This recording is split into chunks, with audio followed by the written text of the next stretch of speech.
अस्सलाम वालेकुम नाज़रीन।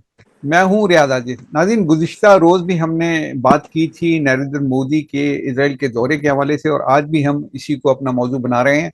अहम डेवलपमेंट्स कुछ हुई हैं, कुछ मुआहदों के इम्कानात हैं, जबकि दूसरी तरफ इंडिया में ज़बरदस्त तनकीद हो रही है नरेंद्र मोदी के दौरे इजराइल के हवाले से, और वहाँ पे मुजाहरे भी हो रहे हैं और बहुत सारी चीज़ें पार्लियामेंट के अंदर भी ज़बरदस्त तनकीद की जा रही है नरेंद्र मोदी के इजराइल के दौरे के हवाले से। तो ये इस पे बात करते हैं कि इतनी जबरदस्त तनकीद क्यों हो रही है। जाहिर है कि वो उनका जो मौकफ है वो तो ये कि जेनोसाइड किया है इसराइल ने, और वहां आप जाके तो उससे मुलाकातें कर रहे हैं और हैंडशेक कर रहे हैं। और दूसरी बात ये है कि नरेंद्र मोदी ने आज जो मुलाकात की इजरायली वजीर आजम नेतन्याहू से, तो उनकी वाइफ भी साथ थी, खातून अव्वल। तो उनका जो लिबास था वो उसी नारंगी कलर के रुमाल से मैच कर रहा था जो रुमाल नरेंद्र मोदी ने अपने कोट में लगाया हुआ था। तो ये महज इत्तेफाक है या ये कोई प्लानिंग है? और इस पे इसका इजहार भी किया गया है इसका कि आपने ये कलर इस्तेमाल किया है। उन्होंने कहा बहुत शुक्रिया आपका, बड़ी नवाजिश। तो इस तरह के जुमलों का एक्सचेंज भी हुआ है। तो क्या कोई बड़ा अलायंस ये दोनों बनाने जा रहे हैं? हमने कल थोड़ी सी बात की थी, लेकिन गुफ्तगू हमारी मुकम्मल नहीं हो सकी थी वो इंटरनेट की खराबी की वजह से। तो आज उस पर मजीद हम बात करते हैं। अस्सलाम वालेकुम जनाब सरदार मोहम्मद अशरफ साहब। जी। अच्छा, अर्ज ये है कि जो पार्लियामेंट में मोदी ने जो खिताब किया है, उससे पहले नेतन्याहू ने इजरायली केनेस के उससे खिताब किया। उनकी जो पार्लियामेंट है उससे खिताब किया, और उससे पहले नेतन्याहू ने भी किया। लेकिन नेतन्याहू के खिताब के दौरान जो है वो ओपोजिशन पार्टीज जो हैं वो छोड़ के चली गई और कहा कि भाई आपने चूंकि चीफ जस्टिस को या उसको नहीं बुलाया तो इसलिए हम तो बाद में मोदी की तकरीर के दौरान तो आ गए। लेकिन मोदी ने बहुत सारी बातें वहाँ की हैं। एक तो ये बात कही है कि इसराइल हमारा बहुत बहुत फ्रेंड है और दोस्त है और ये वो। लेकिन उसने कोई अलायंस की बात नहीं की। उसने ये कहा कि हमारे जो ताल्लुकात हैं वो करीबी हैं। अलायंस की बात मोदी ने अपनी तकरीर में नहीं की। अलबत्ता जो बात उसने कही है, उसने बम्बे के वाक़े को कोट किया है, और हमास के और इसराइल के दरमियान जो अक्टूबर 24 में हुआ तो उसका ख़ास तौर पर जिक्र किया है। हालांकि मोदी साहब जो हैं वो जाके उनसे बहुत बड़ा वो ले चुके हैं फ़लस्तीनियों का, कि काज के उसमें उनको उन्होंने अवार्ड भी दिया था बहुत बड़ा। इसमें मोदी को उन्होंने कोई अवार्ड नहीं दिया, कोई एक ख़ास किस्म का जो वो तमगा या कोई चीज़ बना के पहली दफ़ा दी है। तो वो बहुत बड़ा कोई एजाज़ इसराइल ने भी नहीं दिया। ये अच्छा, अलग बात है कि नेतन्याहू ने कहा कि भाई ये नरेंद्र मोदी हमारे भाई हैं और ये वो। लेकिन अलायंस की बात नहीं किया मोदी ने, अलायंस की बात नहीं किया, नेतन्याहू ने किया। अच्छा, अब इसमें सवाल यह जी। है कि वो जो मैं एक तस्करतन बात की कि नारंगी कलर का सूट जो है वो उनकी वाइफ पहनी हुई थी, और इधर नारंगी कलर का एक वो रुमाल था नरेंद्र मोदी की उसमें कोर्ट में। तो एक्सचेंज ऑफ मतलब जो में टॉक्स हुई हैं उसमें भी ये बात, इस बात का जिक्र किया गया, वो और शुक्रिया। प्लेजेंट्रीज की अब बात है। इसमें वो कल इसमें जब कोई एयरपोर्ट नहीं, इसमें कोई अलामती बात आपको नजर आ रही है या ये जस्ट एक इत्तेफाक आपको नजर आ रहा नहीं नहीं, देखें, इसमें दो बड़ी बुनियादी बातें हैं जिनको थोड़ा समझना चाहिए। नेतन्याहू अपने मुल्क में जबरदस्त आइसोलेशन का शिकार है, और उसके ऊपर सर के ऊपर सजा लटक रही है। और उसको भी अब कोई दुनिया में ये जो भी गजा का मामला हुआ है, उस गजा के मामले में इसने 75,000 फलस्तीनियों को मार डाला, उनकी सारी जायदादें, बिल्डिंग, हर चीज़ तबाह कर डाली। तो उसके नतीजे में दुनिया में अब कम ही मुल्क ऐसे हैं कि जो इसराइल के साथ खड़े हैं। तो इसराइल ने और भारत ने एक्चुअली ये जो वो किया है कि नरेंद्र मोदी जो है वो भी, नरेंद्र मोदी ने ना तो ये जो सिंदूर का जिक्र किया, ना बालाकोट का जिक्र किया, और ना ही पुलवामा का जिक्र किया अपनी तकरीर में, लेकिन बम्बे के जो अटैक था उसका ऊपर तक किया। इसका मतलब ये है कि मोदी ने अपने आप को टेररिज्म के साथ उसको अटैच किया है, और पाकिस्तान के खिलाफ, एक्चुअली पाकिस्तान के खिलाफ एक तरह से बात की है उसने, लेकिन अलायंस की बात मोदी ने नहीं की है। और हिंदुस्तान, भारत में भी जो इंडिपेंडेंट मीडिया है उसमें काफ़ी इसके ऊपर क्रिटिसाइज हो रहा है कि भाई फ़लस्तीनियों ने तो इसको बहुत बड़ा अवार्ड दिया था कि ये उनकी आज़ादी का हामी है, और जो फाउंडिंग फादर्स थे गांधी से लेकर नेहरू तक और इंदिरा गांधी तक, उन सब ने जो है फ़लस्तीनियों के हक की हिमायत की थी और इसराइल को रिकग्नाइज किया। तो इन्होंने तो 2014 के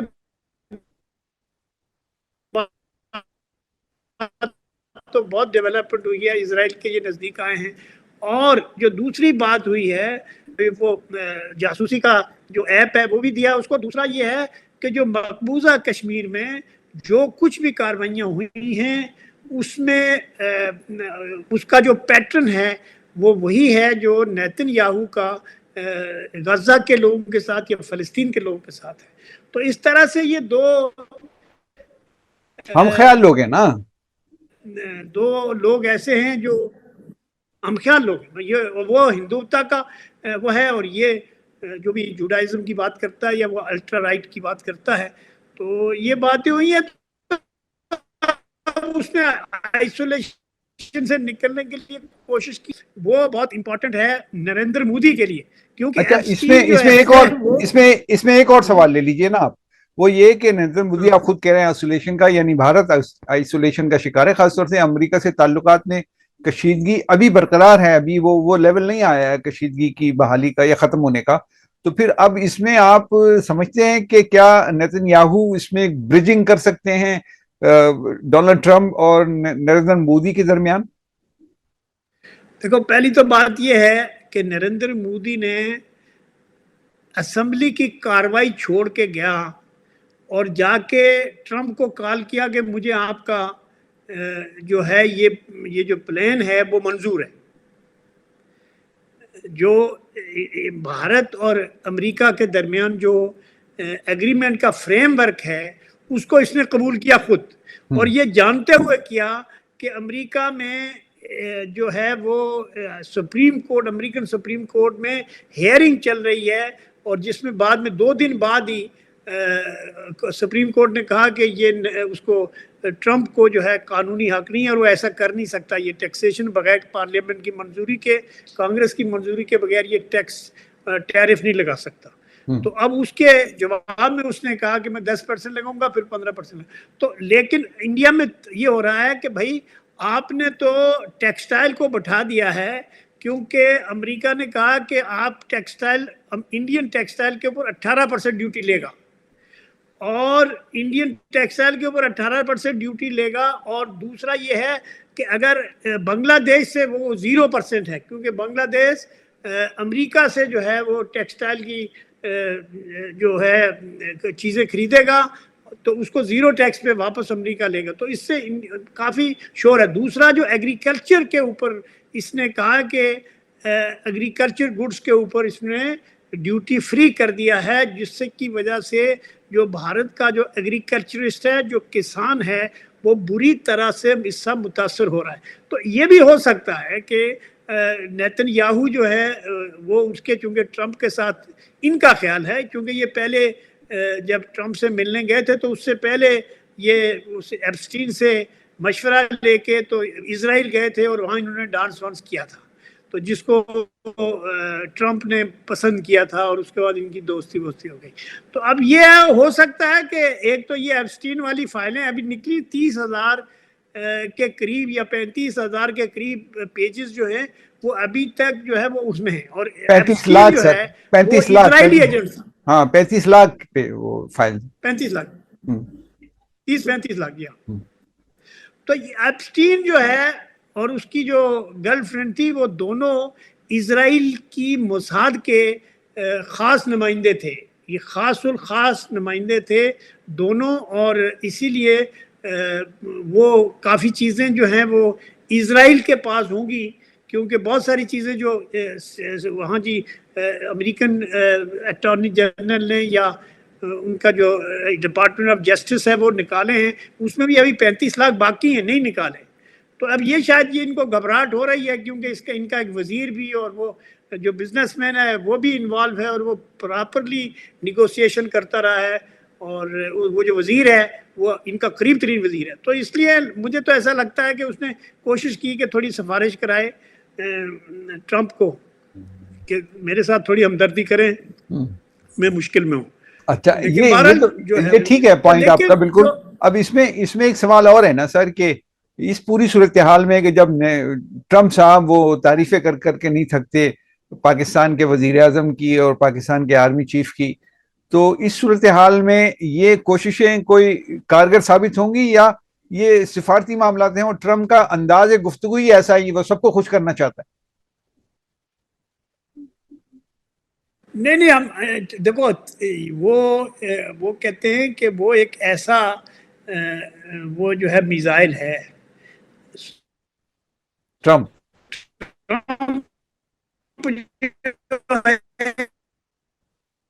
एक ऐसा मिसाइल है जिसका कुछ पता नहीं कर रहे हैं, और उसके साथ अभी इसने जो किया है और उसकी वजह से सारी कैनेडियन नेशन से नाराज हो गई है, सारा यूरोप नाराज हो गया है, और कोरिया और जापान तक नाराज हो गए हैं।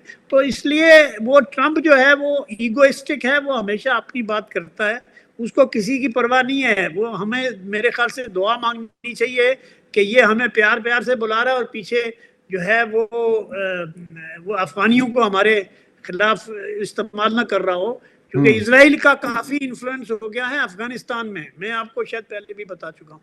तो हम्म, इसलिए ये मालूम होता है कि इन दोनों के मकासद में जहां अफगानिस्तान का यूटिलाइजेशन है, वो इसराइल और हिंदुस्तान भारत का इकट्ठा हो सकता है, जैसे कि हमारे लोग, हमारी जो एजेंसीज हैं या हमारी जो गवर्नमेंट है वो भी ये कह रही है, उनको भी खतरा खतरा और खदशा है। दूसरा, कुछ लोगों ने ये कहा है कि ये जी ग्रेटर इसराइल और ग्रेटर इंडिया का इतिहाद है और ये बनेगा, देखना चाहिए। इसमें इतनी जान मेरे ख्याल से तो नहीं है, क्योंकि इन्होंने कहा ये बनेंगे वो जो छोटे छोटे मुल्क हैं अफ्रीका में एक, और एक ये जो यूरोप का कोई बड़ा मुल्क नहीं है इसमें, ये उसको जिसका ये जिक्र कर रहे हैं। लेकिन ये भी हो सकता है कि भारत जो है वो उसने कमिट नहीं किया है, अलायंस के लिए कमिट नहीं किया है उसने। तो मैं नहीं समझता हूं कि भारत जो है वो सारे मिडल ईस्ट को और यूरोप को और सारे, चूंकि नेतन्याहू को अब यूरोप में वो हिमायत हासिल नहीं है, खुद अमेरिका अब में वो इसमें हिमायत इसमें हासिल एक नहीं है। आखिरी बात बता दीजिए कि चूंकि भारत के ताल्लुकात कल भी हमने जिक्र किया और आपने कहा था कि भारत के अच्छे ताल्लुकात ईरान से रहे हैं और शायद हैं भी अभी तक, तो क्या इसराइल भारत को ईरान के खिलाफ कोई प्रोजेक्ट दे सकता है, या उसमें कोई इस्तेमाल कर सकता है उसको अपने अपने हक में, या और कोई इस तरह की पॉलिसी बना सकता है कि जो ईरान के खिलाफ जाती हो? नहीं, वो देखना, वो जो शिया एक्सट्रीमिस्ट की बात जो कर रहा है और हम्म, सुन्नी एक्सट्रीमिस्ट की जो बात कर रहा है, तो एक्चुअली नेतन्याहू ये बता रहा है, और इस बेस के ऊपर, जाहिर है कोई बेस तो चाहिए ना कोई चीज खड़ी करने के लिए, उनके मकासद कुछ भी हो। तो वो ये कहते हैं कि जो शिया मिलिटेंट हैं या एक्सट्रीमिस्ट हैं और जो सुन्नी में एक्सट्रीमिस्ट हैं, उनके खिलाफ जो है वो हम इकट्ठे हो रहे हैं, और हम जो है वो एक ग्रुप बना रहे हैं, और जिसको वो परस्यू करना चाहते नहीं हैं। सर, मेरा सवाल ये लेकिन नहीं था, मेरा सवाल ये नहीं था। मैं ये ये पूछ हाँ हाँ, मैं समझ, नहीं मैं सवाल अर्ज कर लेकिन दूं ना। ईरान के खिलाफ। मैं जी सवाल अर्ज कर दूं। मैं ये पूछना चाह रहा हूं कि ईरान से चूंकि भारत के ताल्लुकात अच्छे हैं, उनकी वहां पे फुटिंग्स भी हैं, वो चाबहार बंदरगाह पे उनकी इन्वेस्टमेंट भी है, तो उनका आना जाना वहां आसान है। तो क्या इसराइल भारत को इस्तेमाल करते हुए वहां पे कोई अपनी फुटिंग्स मजीद बना सकता है? अगरचे ऑलरेडी इसराइल की फुटिंग्स वहां पे मूसाद की फुटिंग्स हैं तेहरान में और ईरान में, तो क्या मजीद उसको मुस्तहकम कर सकता है भारत को इस्तेमाल करके?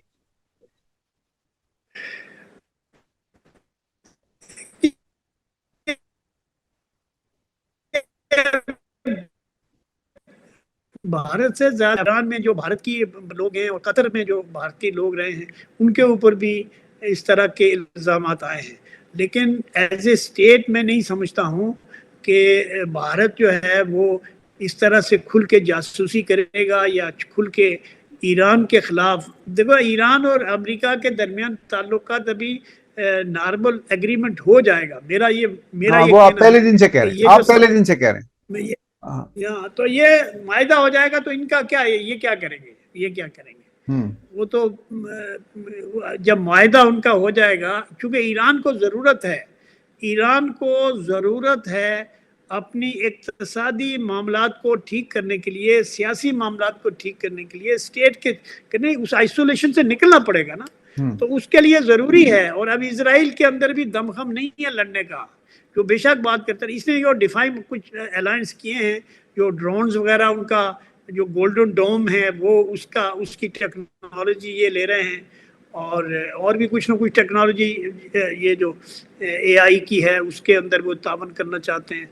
तो करें, वो इसमें क्या है, इसमें क्या है? मेरे ख्याल से इतना कोई बड़ा इशू नहीं है एज फार एज ये खामखा हम, चूंकि भारत के हमारे लिए मुश्किल होता है कि भारत को हम बर्दाश्त कर सकें, लेकिन हमें, भारत एक बड़ा मुल्क है, हम उसके पड़ोसी हैं और हमें कोशिश करनी चाहिए कि भारत को डिसएंगेज करें, और ताकि वो हमारे खिलाफ जो है वो यूज होना बंद हो।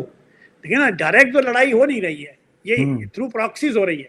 तो वो भारत जो है वो बलूचिस्तान में और KPK में और इधर उधर जो इस वक्त धमाके हो रहे हैं उसमें भी भारत की तरफ उंगलियां उठ रही हैं।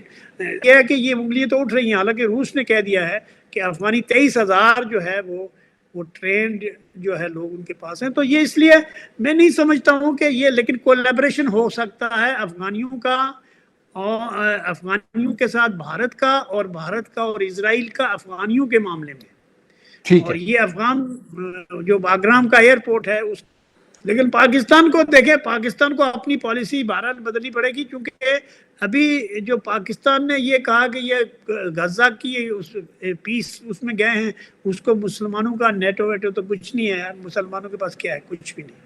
ठीक है, बहुत शुक्रिया आपका, कर नहीं सकते। ठीक है, बहुत शुक्रिया आपका, आपने गुफ्तगू की। नाज़रीन, ये गुफ्तगू आपने सुन ली, मैं इजाजत चाहता हूँ। अल्लाह हाफ़िज़। ओके जी, thank you very much sir.